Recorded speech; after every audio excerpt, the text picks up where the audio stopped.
Bom dia, meus amores. Bom dia, América Latina. Hoje eu trouxe a carta do Imperador.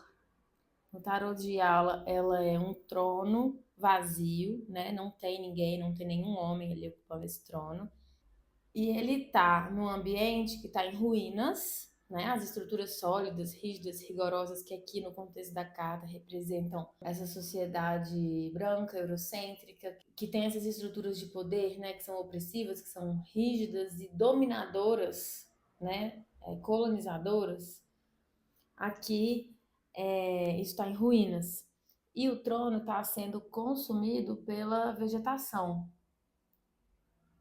Nos arcanos menores que a gente está criando agora, o Ailton Krenak é o rei de copas. Ele mesmo deu autorização para o uso da imagem dele, falou que se sentia muito honrado com o convite e tudo. É, e o rei de copas é uma figura muito diferente do imperador, tradicionalmente muito diferente.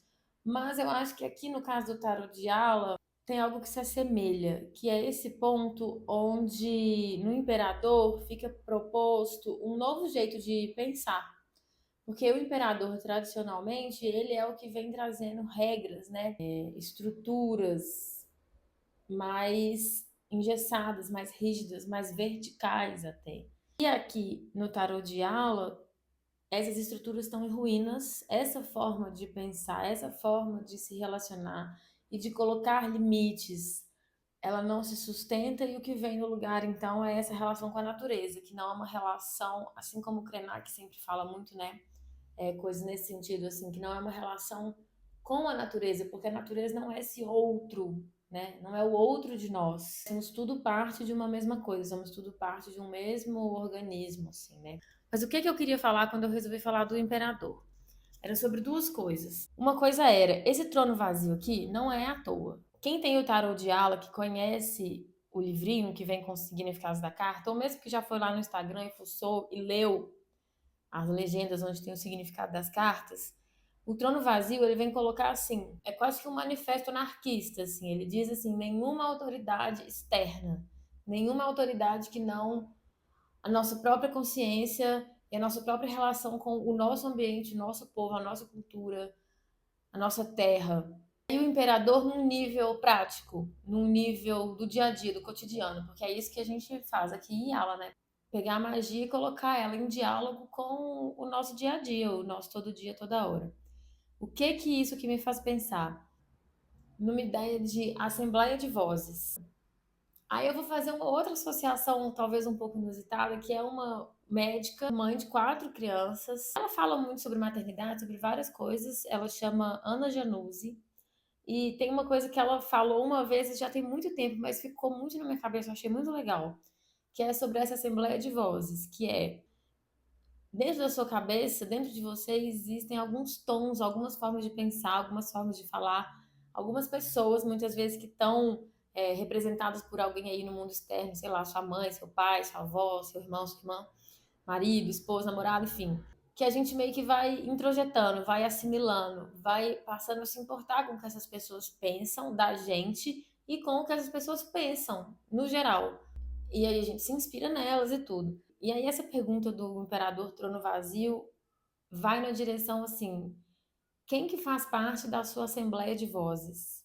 Quais são as vozes às quais você dá o direito de se preocupar com elas, se preocupar com o que elas têm a dizer, se preocupar com o que elas pensam de você, se preocupar com o que elas pensam, partindo aqui do pressuposto de que a gente concorda que não se preocupar nada com o que ninguém pensa é meio impossível. A gente é ser de linguagem, a gente é gregário, a gente é de sociedade, a gente se forma a partir do olhar do outro, com o outro e, enfim, né? Partindo desse pressuposto de que tá todo mundo de acordo com isso, então, quais vozes estão na sua assembleia de vozes? É muito importante conseguir exorcizar mesmo, se emancipar das vozes excessivas. Tem algumas vozes que são excessivas, tem algumas vozes que são sádicas. É verdade. Tem uma pessoa muito importante na minha vida, assim, muito próxima de mim, mas ela é uma pessoa sádica, assim. Eu tive que cortar totalmente qualquer moral que eu dava para a voz dela, porque muito violenta, muito violenta. Assim, uma pessoa muito diferente de mim que não conseguia assim acessar o meu corre, meus interesses, minhas escolhas e tudo. E julgando, julgando, julgando, sendo violenta, sendo agressiva. Foi um processo difícil cortar, mas eu consegui e eu acredito que talvez praticamente todo mundo tenha uma pessoa dessas, assim, que a gente fique durante um tempo numa relação, assim, pô, mas por que que eu me importo com o que essa pessoa pensa? Por que que eu me importo com o que ela diz de mim e tal?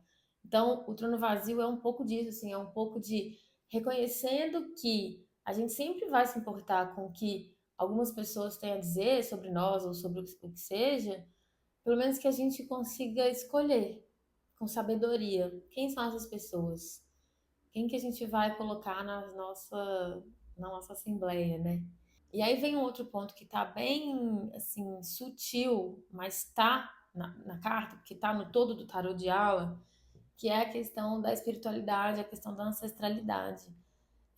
Pode ser muito libertador, pode ser muito acolhedor, pode ser uma saída muito boa pra gente, quando a gente se conecta com a nossa espiritualidade, com a nossa ancestralidade, pensar que, pô, olha só que ancestralidade foda que tá do meu lado, que chega junto de mim, assim. Olha que guia massa que me dá o caminho, que, sabe? Talvez esse seja um bom ponto de partida, não sei. Pra mim foi algo que funcionou, assim, pensar as pessoas da minha assembleia de vozes, elas estão alinhadas com a minha lógica, elas estão de acordo com, por exemplo, os caminhos que eu sei que são os caminhos da minha vida, porque senão é inútil, né? Senão tira no pé, a gente vai ficar dando moral pra gente que nada a ver, assim, que não consegue nos acessar, né? E aí essa natureza aqui retomando as construções humanas, né? O trono, essas colunas, tem duas colunas aqui, uma de cada lado, o trono, tudo aqui que foi construção humana feita pelas mãos dos homens, sendo tomado então pela natureza selvagem, pela natureza intrínseca, pela natureza que é aquela que a gente consegue acessar até através, né, da espiritualidade e tudo, mas ninguém vai dar conta disso, no sentido de nenhuma outra pessoa, talvez um sacerdote, uma sacerdotisa, enfim, aí é outra história, mas em regra, não cabe aos outros falar, concordar ou discordar, ou nos apontar qual que é o nosso caminho, né? E aí, quem que senta no nosso trono do imperador, então? A nossa natureza, né? E aí, voltando então para essa coisa da natureza, aí eu vou ler um pedacinho do 10 para adiar o fim do mundo, do Krenak, que é o nosso rei de copas, mas também dialoga muito com o imperador e eu acho que ele representa até bastante o tarô de alma no geral, que é um trechinho assim, tá na página 69. Devíamos admitir a natureza como uma imensa multidão de formas, incluindo cada pedaço de nós que somos parte de tudo. 70% de água e um monte de outros materiais que nos compõem. E nós criamos essa abstração de unidade, o homem como medida das coisas, e saímos por aí atropelando tudo, num convencimento geral até que todos aceitem que existe uma humanidade com a qual se identificam, agindo no mundo à nossa disposição, pegando o que a gente quiser. Esse contato com outra possibilidade implica escutar, sentir, cheirar, inspirar, expirar aquelas camadas do que ficou fora da gente como natureza, mas que por alguma razão ainda se confunde com ela. Tem alguma coisa dessas camadas que é quase humana, uma camada identificada por nós que está sumindo, que está sendo exterminada da interface de humanos muito humanos, como ele chama. Os quase humanos são milhares de pessoas que insistem em ficar fora dessa dança civilizada, da técnica, do controle do planeta. E por dançar uma coreografia estranha, são tirados de cena, por epidemias, pobreza, fome, violência dirigida. Cabuloso, né? Bom, Krenak, né? Alguém até uma vez comentou, acho que o Krenak tinha que ser o rei de espadas. É que vocês não sabem quem que é o rei de espadas, amores. Aí eu falei, não, mas é o rei de copas, porque concordo que ele seja estrategista, grande orador, uma pessoa com uma libriano, né? Puxa sardinha, groelado.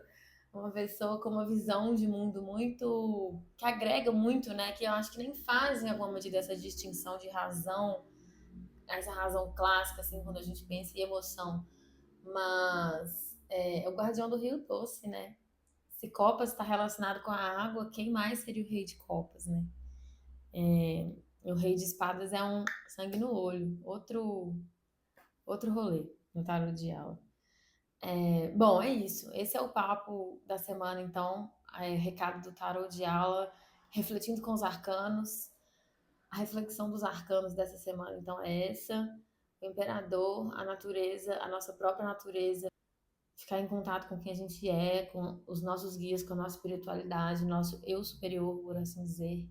E eleger com muito cuidado, com muita sabedoria, quem que vai fazer parte da nossa assembleia de vozes enquanto a gente está aqui vivendo em sociedade e, portanto, sempre em troca, em comunhão com o outro, né? Então é isso. Semana que vem eu volto com não sei quem. Vamos ver quem vai pedir para ser falado. Mais uma vez, muito obrigada a você que me escuta. Até semana que vem. Tchau, tchau.